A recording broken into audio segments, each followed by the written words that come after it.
All right, well, welcome everyone. Thanks for taking your afternoon with us at this virtual AACA meeting. I'm Greg Spitzer with Touch of Life Technologies. I'm joined by Laura Winkle and a few other special guests that I'll introduce shortly. Today we're going to talk about the VH Dissector software along with kind of Toltec's overall offerings for virtual anatomy through different hardware devices, software, etc. Everything that we do just kind of as an overview is based on real anatomy. So we have on the VH Dissector side, real anatomy from the Visible Human Project, which I'm sure many of you are familiar with from years of the AACA. So real cross sections of the body from head to toe, and then the 3D reconstructions and visualizations from that. In partnership with Sectra, we have brought in clinical imaging. So again, real anatomy, but taken from patients or cadavers or a variety of different scanning modalities. And those can be utilized on the Sectra table, which is a large touchscreen device where you can interact with those cases in 3D, render them, move through cross sections, build stories to create educational modules, etc. And then we also have our anatomy content in VR and AR systems, and we've been working with several universities, including the couple that are on here today, to join us to explore how that will impact the future of anatomy education. That being said, we also always do focus on how these tools work in conjunction with dissection and other modalities of education, because anatomy in particular we feel like is a very multimodal learning experience, and there is no one tool or teaching method, say cadaver dissection, for example, that really is perfect on its own. And it's pulling all those together in different ways that really make it an interesting field for one, and a fun one to be a part of.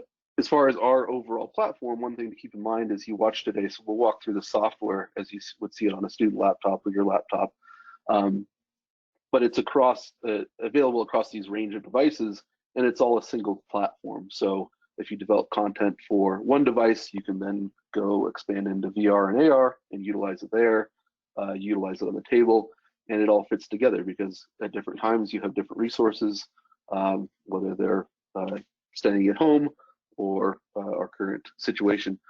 And so having this as a complete platform allows you to take advantage of those different modalities in different ways as the environment dictates.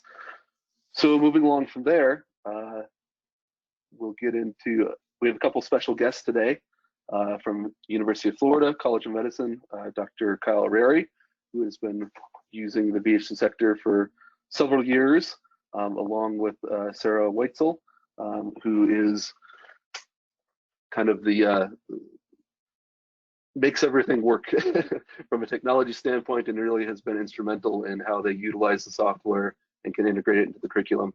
And they can talk more about that. So they'll be talking about how they use the VH Dissector now, looking at VR, AR, and other modalities.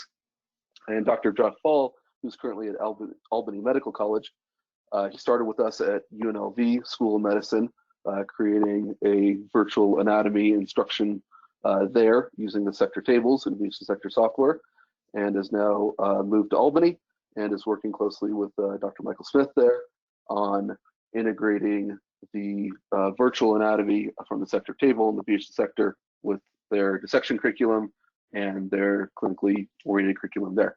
So you'll hear from there a little bit later on. One last thing kind of regarding the webinar today, this is the interface you'll see depending on how you join. If you have questions, please type them in the question panel. We'll keep everybody on mute just in the interest of time and organization, but please enter them in the question panel and we'll get to them at the end of the webinar. And if we don't have time to get to anything, we'll be sure to follow up with you by email afterwards. And with that, I'll turn it over to Laura Winkle to walk you through the software and then introduce our guests and their content. Great, thanks so much, Greg. So my name is Laura Winkle and I head up the customer success team at Touch of Life Technologies. And now you can see the VH Dissector software. This is the pro version for personal computers. So right away, we're able to just start interacting with our 3D, rotating to observe the full 3D cadaver. And we can also just start exploring the anatomy using our dissect and highlight tools. I can start removing structures from the abdomen, exposing structures deep to that, zooming in, seeing anatomical identification text appear at the top of the window as I explore that anatomy. I can also come over to these cross-section images and work with those 3D model, or excuse me, the anatomy and the cross-section images, adding or removing structures to the 3D cadaver as I explore the anatomy in this region and just begin to build up my understanding of these three-dimensional structural relationships. I can also work with the cross-sections in the 3D together, adding cross-sections onto the body, and appreciate the 3D and the 2D together. As you may know, the Visible Human Dissector software is based off of the Visible Human project, where back in the 90s, a digital image data stack through the male human body was created. So as we add these cross-sections to the 3D patient, we can really visualize these structural relationships and just appreciate anatomy in a way that we don't often get to within a cadaver. I can build up specific anatomical models so that I don't always have to just look at the full 3D patient. Again, working with these cross-sections on the 3D, I can go through the body, just appreciating anatomy as it travels from one area to its terminus. Continuing to work with my dissect and highlight tools at each point in that exploration, adding in structures or removing them. And overall, just having a very interactive experience, building up or dissecting down 3D models. We have features of the software that allow you to build custom lessons, but as standard resources to the VH Dissector, there are a series of online lessons here in this lessons panel of the software. There are a variety of different online lessons, really 3 categories. There are lessons that are foundational to the anatomy learning experience that offer students a comprehensive but concise overview of those concepts. There are resources that are geared towards being supplemental guides to a graduate medical anatomy course, and then resources that take that anatomy and launch it into a clinical context. Looking at the cadaver dissection guide, this resource offers students not just dissection steps, but a plethora of different modules for each region of the body. Taking a look at these dissection steps, we start off with a nice overview section that has red links that students can click on to see correlated 3D and cross-sectional views. So as they're reading about the anatomy here in the lessons panel, they can interact with it here in a very multimodal way.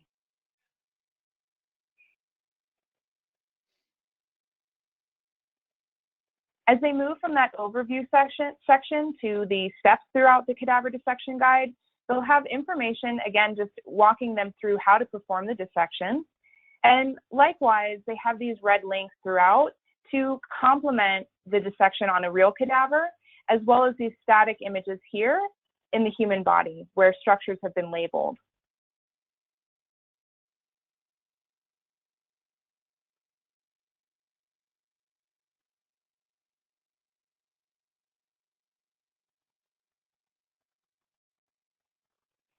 As I mentioned, in addition to those dissection steps in the cadaver dissection guide, there are various other modules for studying bony anatomy, surface anatomy, such as territories of cutaneous nerve innervation and dermatomes, as well as quizzes. What you have with these quizzes for each region of the cadaver dissection guide are a library of high-resolution images from prosected cadavers, which have been labeled. They have red pins dropped in them so that students can come to these images either after a cadaver dissection lab or, in lieu of a cadaveric dissection experience, and review what the anatomy truly looks like in cadavers, reviewing structures and just beginning to build up that appreciation for these structures in different patients or cadavers, if you will. We can zoom in and out of these images and just appreciate the anatomy in a really nice interactive way. So not just a virtual cadaver, but real cadaveric images as well to help students understand and build up that pattern recognition.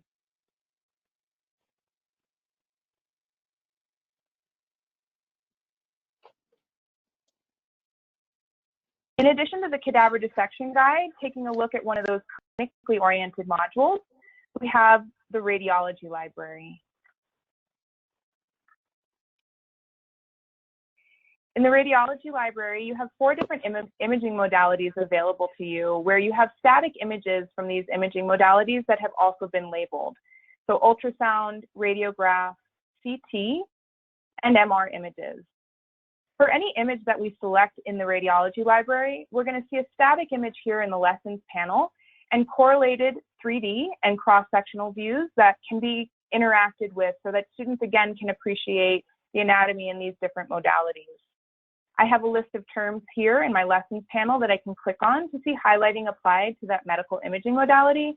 So as a student, I can really just begin in a very low stakes environment, building up my understanding of what anatomy looks like in different modalities.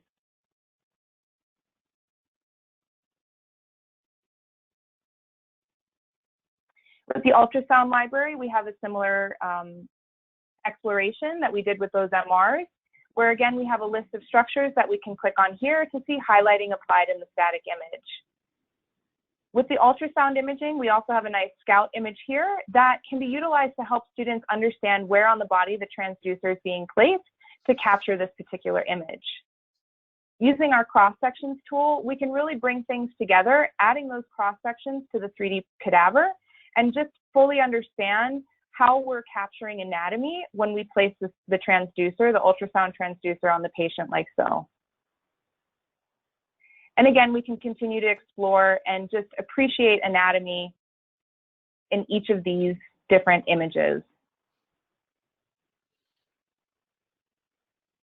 Coming back to our main lessons homepage, this particular panel in the software is an internet page. And so you'll notice that I have a variety of different institutional banners here.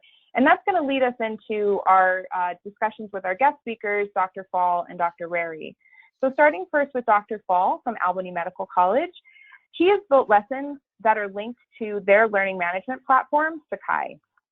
So I'm just going to go ahead and log in here, and then I'll let Dr. Fall take it away and give us a tour of his virtual anatomy lessons. So what you see here is a welcome page, and then it gets into each of the modules that we teach the course with. You'll notice that there's a setup here with objectives and then stepwise movements throughout these. These came about because at UNLV, I was in a situation where I didn't have a wet lab. I had only virtual anatomy to teach the students. And I had a very limited time to address student learning. So that I developed these modules so that they could study beforehand and afterwards and work through the labs ahead of time, but still direct them in a way that they can understand the anatomy. You'll notice that the module started off with a series of objectives and links to their anatomy text, which was Gray's Anatomy. And then we developed a stepwise procedure. So you'll notice that if you hit the step button, it changes the screen for both the 3D anatomy, and we can insert drawings and diagrams from their anatomy text and then ask questions about what they're seeing in a clinical sense or other important things we need to teach them. The objectives and the coursework were built by me and a retired anatomy professor from Emory, and to make sure the content was good. And we've been able to use this to build quite a nice anatomy course.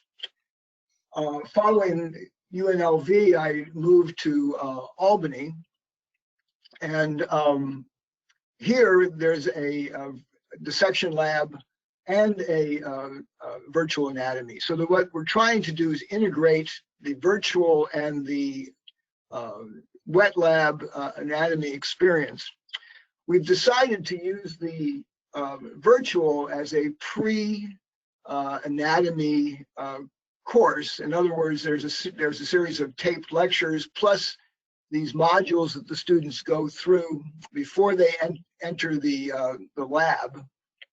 This is even more important now that COVID has been able to decrease the number of students we can have in a lab, so that we've, instead of having the students do the section, we're starting to use prosected bodies, but the pro sections are being done by members of the 3rd and 4th year classes.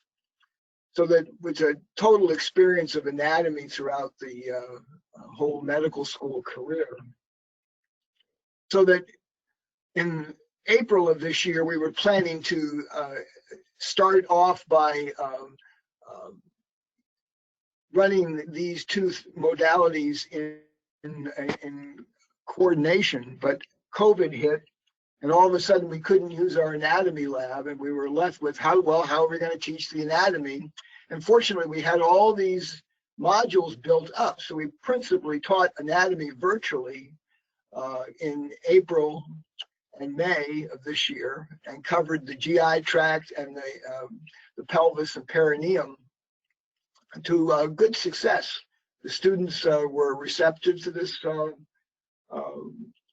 process, and I think they got a lot out of it based on their feedback to us. What we're looking forward to in the future is going back to that melding of the virtual and laboratory anatomy, using the lectures, the virtual lectures, the virtual anatomy modules, and then having them come in to do work with the prosected bodies. And we can rotate the whole 140 members of this class through in a day doing just that. It's an experiment in how to deliver this material, but we're quite excited about the possibilities we have here of developing this new way of approaching things, which approaches this from an adult learning standpoint, building one part on each of the segments so that we get a total course together. I am looking forward to this. The next part here is that we're going to start looking at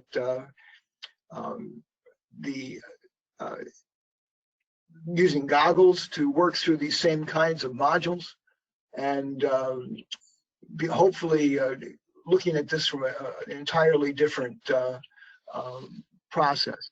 I think I'm out of time here, so I will let Laura move on to the next part. Thanks so much, Dr. Fall. So now we're going to jump back to that PowerPoint presentation and hear from Dr. Rary at the University of Florida College of Medicine. Good afternoon. This slide that you see here is a layout of a lab that we did this past spring because of the COVID pandemic, that we couldn't have students in the laboratory. So with a format, as you identified here on the left-hand side, we had 4 activities as students were in a Zoom session. First portions, we oriented the students in terms of the urinary system that we were going to show and discuss. The second session, they actually had a faculty in the laboratory doing streaming. So here we have a lab where we have 4 parts. 2 parts is where we have streaming to the students of actual dissection in the laboratory by the faculty. And then we had 2 sessions where the students had breakout sessions, and they labeled various cross sections of the VHD program. Here you see illustrated, this was a second streaming for the students, and we actually did a posterior lateral approach for the students to see how the surgeries would take place in terms of what layers were involved to reach the kidneys and the ureters. At that second pro section, as you see and be identified there, we actually had the chief urologist in the laboratory, and at that point the session was opened via, again, the Zoom sessions, and students could ask questions using the chat response, or ask questions, and the faculty member, anatomist, as well as the chief urologist would address student questions with regard to this posterior lateral approach to the kidney. Sarah, do you would like to add to that? To be quite honest, the feedback from the students was very positive. They liked as you can see, the dissection. We're actually using an iPhone, and captured the audio and the video, and we were able to zoom in and out. And it was a very interactive session for that. So I guess it was a positive during the whole pandemic crisis that was happening, that it worked out very well. And starting this fall, we have 4 classes, 2 of the classes for PAs and for first year medical that will use this approach, where we have streaming with dissection using as identified here. The other 2 classes, we will actually have students in the laboratory face-to-face modality, but there will be only 2 students per table. So we have to deal with CDC as well as the university guidelines. The next slide, I think, leads us to that we have self-assessment modules that we create for the students during the week. We create these 5 questions per night. We don't give them the answers, but then we give them the answers the following day, and then we have a session.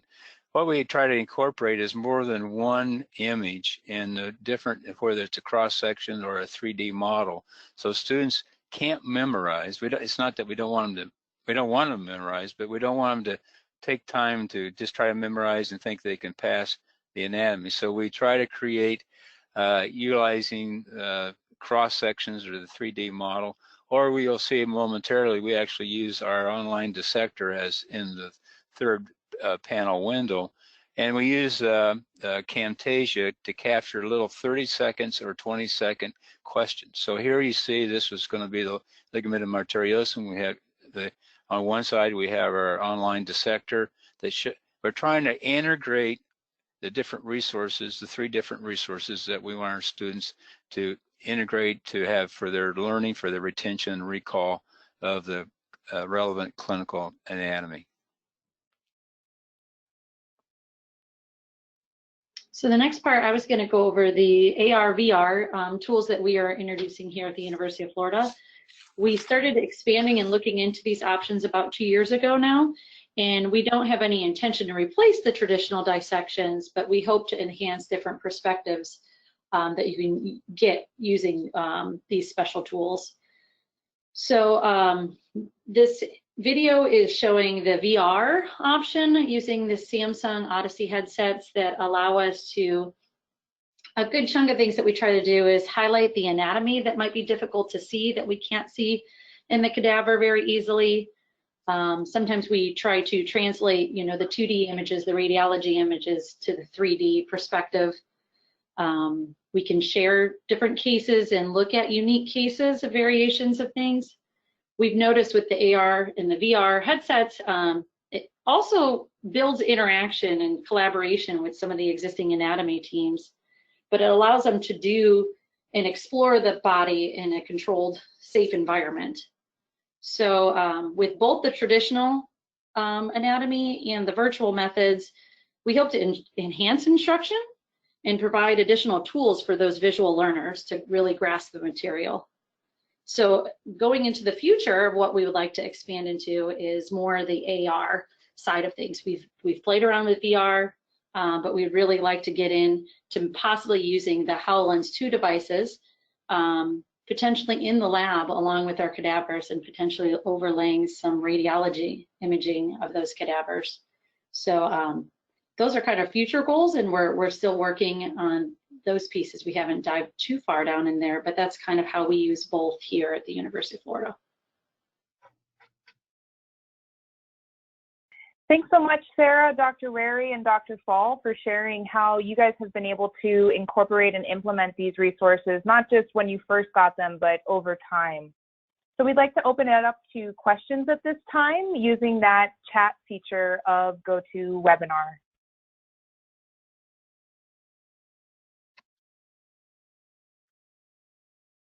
Sorry, I was muted. Feel free to type anything in there in the chat question window. I've got a few questions that have come in that I'll answer. And one that just came in about this recording being available. So yes, we are recording the session and we will make that available and share it with the group here. I'll talk to AACA and see if there maybe is an avenue to just share it globally with the overall group. Some other questions about how would I grade assignments, students sending you things or importing them to Canvas. So that's something that's kind of unique to how we approach lessons. You saw with Dr. Paul's lessons right at the beginning, we logged into their learning management system with Sakai. And so once in that system, he can ask questions, he can get answers. It's all within their LMS at that point. And so there's no real importing or interfacing that needs to be done. It simply can be used directly within the system. So that's a nice advantage there. You don't need to work with IT and different tools to try to synchronize things. There was a question about trial periods. Yes, certainly, if you reach out to us and we'll get in touch with everybody that was on this call. We're happy to provide faculty members with trial copies so they can evaluate the software. The question about exporting images or using images and other materials. So yeah, you can definitely export images from the platform to use in presentations. Also with things like VR, you can record videos as you saw there with the University of Florida's work. And so that's very much a reasonable way to use things for quizzing, testing, and other ways outside of the software. A question about kind of getting up and running and training. So I could ask, I can have Laura answer that quickly about kind of how we handle training and what our approach is. Yeah, so pretty much you'd be working with me as I'd be providing user resources, emailing with you or set up virtual sessions. When appropriate, in-person trainings are certainly something that can be discussed, especially with regards to installing a sector table. But working really closely together to not just train you on how to use the software, but help you really brainstorm on how to implement it into your curriculum in year one and beyond. So in addition to working with faculty to train them on the resources, I make sure to have discussions around how are we going to support students as they learn how to use the resource. I actually got to use the VH the sector when I was getting my master's in anatomy through the University of Colorado School of Medicine Modern Human Anatomy program. And so coming from that point of view, I find that it's really important to not just think about how are we going to empower the instructors creating content for this resource, but how are we going to empower the students to really make the most out of their user experience since they get access to the resource for their entire time enrolled in the program.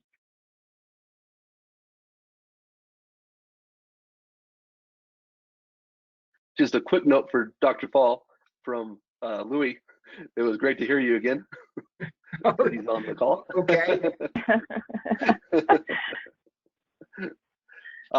Question about costs of the software. And so it does vary. Obviously, the sector table is a little more expensive. The virtual reality has various hardware costs and whatnot. But the core software for student use is between $70 to $100 for 4 years for a medical curriculum for student copies, and that can be done as a site license. And the amount there just depends on the number of students that you have involved in your program.